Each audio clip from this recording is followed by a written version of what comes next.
بسم اللہ الرحمن الرحیم۔ السلام علیکم ورحمۃ اللہ وبرکاتہ۔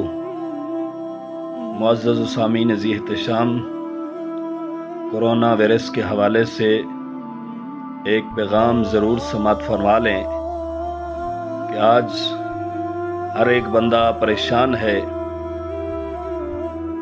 اور پریشان نظر بھی آ رہا ہے کرونا وائرس کے حوالے سے۔ نہ جانے کیا ہوگا، پتہ نہیں کیا ہو جائے گا، پتہ نہیں ہم بچ بھی پائیں گے یا ہم مر بھی جائیں گے، کیا ہوگا کیا نہیں ہوگا۔ تو احباب ذی وقار ایک بات ہمیشہ ذہن میں رکھیں، وہ بات یہ ہے کہ کیا موت صرف کرونا وائرس ہی سے ممکن ہے؟ کیا موت صرف کرونا وائرس سے ہی ممکن ہے؟ کرونا سے متاثر ہوئے بغیر بھی مرنے والوں سے قبرستان بھرے پڑے ہیں۔ ہم کرونا سے ایسے ڈر رہے ہیں جیسے وہ ہماری موت بن کر آ رہا ہے، جیسے وہ ہماری موت بن کر آیا ہے۔ یاد رکھیں، اگر مرنا نصیب میں لکھا ہوا تو ہم چیونٹی کے کاٹنے سے بھی مر جائیں گے۔ اگر نصیب میں لکھا ہوا تو ہم چیونٹی کے کاٹنے سے بھی مر جائیں گے، اور اگر موت فی الحال نہیں لکھی تو آپ کسی کرونا سے متاثر شخص سے گلے بھی مل لیں تو نہیں مریں گے۔ اسی لیے خوف و ہراس سے پھیلانے کے بجائے اللہ تعالیٰ کی طرف متوجہ ہونا چاہیے۔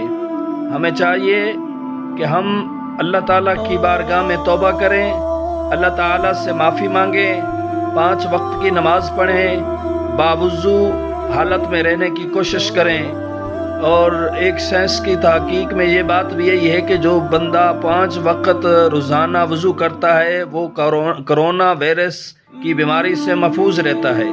تو معزز سامعین ذی احتشام، کرونا وائرس سے بچنے کے لیے ہمیں اپنے رب کی بارگاہ میں توبہ کرنی ہوگی، متوجہ ہونا ہوگا، 5 وقت کی نماز پڑھنی ہوگی، اور 1-2 دعا آپ کے گوش و گزار کرنا چاہتا ہوں۔ وہ دعا آپ صبح شام 3 مرتبہ پڑھیں تو انشاءاللہ تعالی وائرس سے آپ بچ جائیں گے، کرونا وائرس سے۔ دعا یہ ہے کہ اللہم عافنی فی بدنی، اللہم عافنی فی سمعی، اللہم عافنی فی بصری، لا الہ الا انت اللہم انی اعوذ بک من الکفر والفقر، اللہم انی اعوذ بک من عذاب القبر، لا الہ الا انت اعوذ بکلمات اللہ التامات من شر ما خلق۔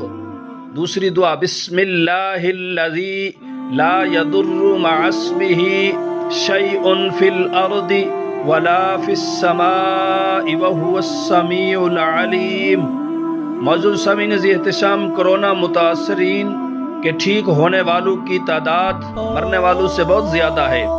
اللہ تعالیٰ نے ہر انسان کے اندر مدافعتی قوت رکھی ہے، قوت مدافعت رکھی ہے، اور یہ قوت مدافعت تب ہی کام کرتی ہے جب انسان چاہتا ہے۔ اسی لیے ابھی سے اپنے ذہن میں یہ بات بٹھا لیں کہ ہر روز یہ سوچیں کہ میں ایک خاص شخص ہوں جس کے اندر اللہ تعالیٰ نے بیماری سے لڑنے کی خصوصی قوت رکھی ہے۔ انشاءاللہ تعالیٰ اس ذہن سازی کے بعد کوئی بھی وائرس متاثر نہیں کر سکے گا، اور دعا پڑھنے کا ضرور معمول بنا لیں۔ اللہ تعالیٰ ہم سب کو بیماریوں اور تکلیف سے بچا کر رکھے، اور جتنے مسلمان بیمار ہیں اللہ تعالیٰ سب کو صحت و شفا اور تندرستی اور ایمان والی لمبی زندگی عطا فرمائے۔